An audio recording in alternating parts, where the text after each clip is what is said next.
Within the serene temples of Kyoto lies a story of war and blood, hidden in plain sight.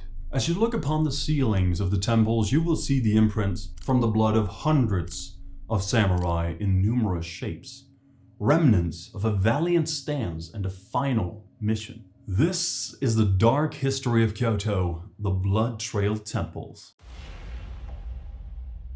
Today, our story begins in the year 1600, towards the end of Japan's Warring States period, known in Japanese as the Sengoku Jidai. It was a time of relentless war, fractured power, and shifting alliances. A century-long free-for-all in which regional warlords or daimyo fought to seize control of a fragmented nation. For over 100 years, Japan was in chaos. Castles burned, clans rose and fell, and loyalty often lasted no longer than a blade's reach. But by the end of the 16th century, one man was rising above the rest. His name? Tokugawa Ieyasu. He had the ambition and the army to unify Japan under his rule, but he needed time to gather his strength and prepare for one final battle. Now, to buy that time, he entrusted a key strategic position, Fushimi Castle, just south of Kyoto, to one of his most loyal retainers, Tori Mototada. Now, Tori Mototada knew exactly what he was signing up for, essentially a one-way mission. He wasn't meant to win, he was meant to delay the enemy, to hold the line long enough for Tokugawa's main army to mobilize. And so, with just 2,000 soldiers, Mototada braced himself for an attack by a force 20 times greater, over 40,000 troops, led by Ishida Mitsunari, Tokugawa's greatest rival. The siege of Fushimi Castle began in August of 1600. The defenders held out for an impressive 11 days, repelling wave after wave of attackers. They fought until the walls were breached. The corridors ran red until there was no way out. I will stand off the forces of the entire country here, and without 1/100th of the men necessary to do so, will throw up a defense and die a resplendent death. By doing so, I will show that to abandon a castle that should be defended, or to value one's life so much as to avoid danger and to show the enemy one's weakness, is not within the family traditions of my master Ieyasu. When defeat was certain, Tori Mototada and his remaining 380 samurai performed seppuku, choosing death with honor over capture or disgrace. Their sacrifice worked. Because of the delay, Tokugawa had just enough time to rally his forces and 1 month later crush Mitsunari at the Battle of Sekigahara, thus securing his place as shogun and beginning the Tokugawa shogunate, which would rule Japan for the next 265 years or so. However, the blood of those brave samurai never disappeared. After the fall of the castle, among the broken structures and charred remains, the floorboards endured, telling the tale of the hundreds of samurai whose blood had soaked the wood, leaving behind visible stains, among them imprints of hands and feet. Rather than discard them, the boards were salvaged and installed in several temples around Kyoto, not as flooring, but as ceilings, a way to potentially honor the fallen. And this phenomenon came to be known as Chitenjō, or blood ceilings. Now, to this day, these ceilings can be seen in 5 temples in Kyoto: Genkoan, Yogenin, Hosenji, Shodenji, and Myoshinji.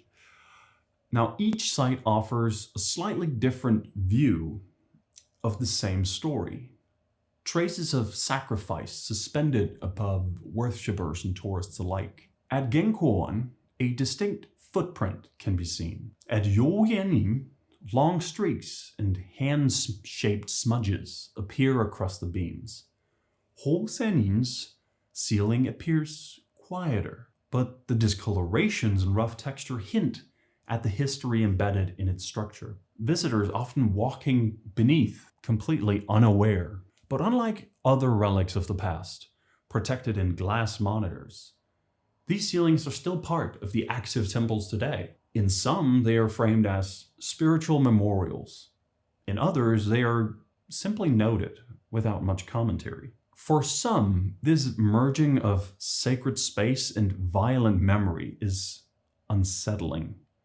For others, it represents a unique form of remembrance. Rather than building a separate monument, the memory of Fushimi Castle's defenders was woven directly into the fabric of Kyoto's religious architecture, hidden in plain sight. But this leaves the question of why.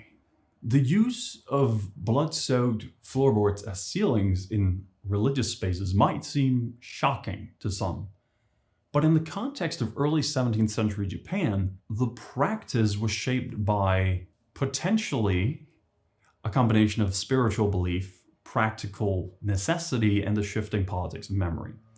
So the first explanation, potential explanation, points to the spiritual values of the time. The samurai who died at Fushimi Castle were loyal retainers who sacrificed themselves in the name of duty and honor. In this view, using the boards in temples served as a form of memorialization.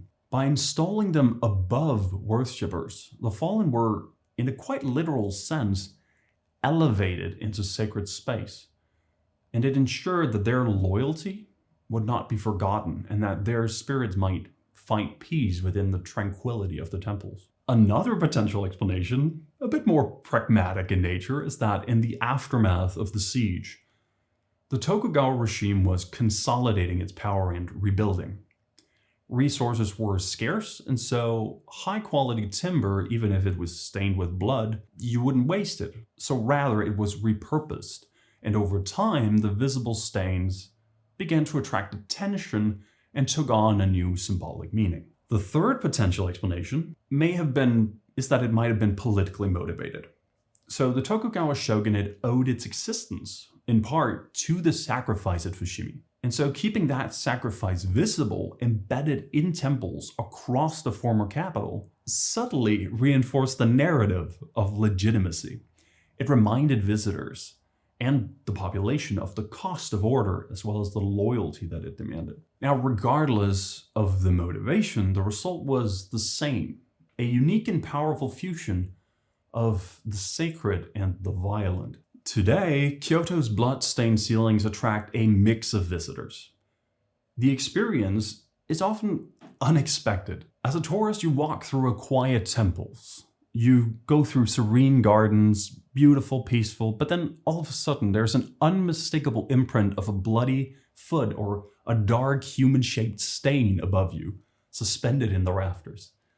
Now, some temples, like Genko-one and Yogen, openly present the blood ceilings as part of their cultural heritage. They make explanations available in multiple languages and invite visitors to reflect on their history and the significance of them. At the same time, other temples are more restrained. Some offer little to no explanation. Others discourage photography or limit access. In these places, the ceilings exist more as relics than attractions, present but not advertised. This difference reflects an ongoing tension between commemoration and commercialization. This is a problem we see around the world with historical relics. Some see the blood ceilings as an important, raw, unfiltered, and authentic memory, while others worry that these temples risk becoming sites of dark tourism. Because the ceilings are undeniably a powerful memory. They challenge the sanitized image that many visitors have of Kyoto as a city of elegance and calm today. Now, it is those things, but what these ceilings also remind us of is that behind the postcard, picture-perfect shrines and polished traditions, there's also a history of war, blood, and sacrifice. Not one told in words, but in stains. Not in monuments be protected behind glass, but in ceilings. So the next time you walk through a Kyoto temple on your travels, as you do, take a moment to look up, and you never know what you might see there. And if you enjoyed this video, you can also check out this video about the dark history behind Kyoto's untouchable villages. Or next week, there will be a video about the dark history of Kyoto, the Temple Wars, which I'm personally quite excited about. See ya!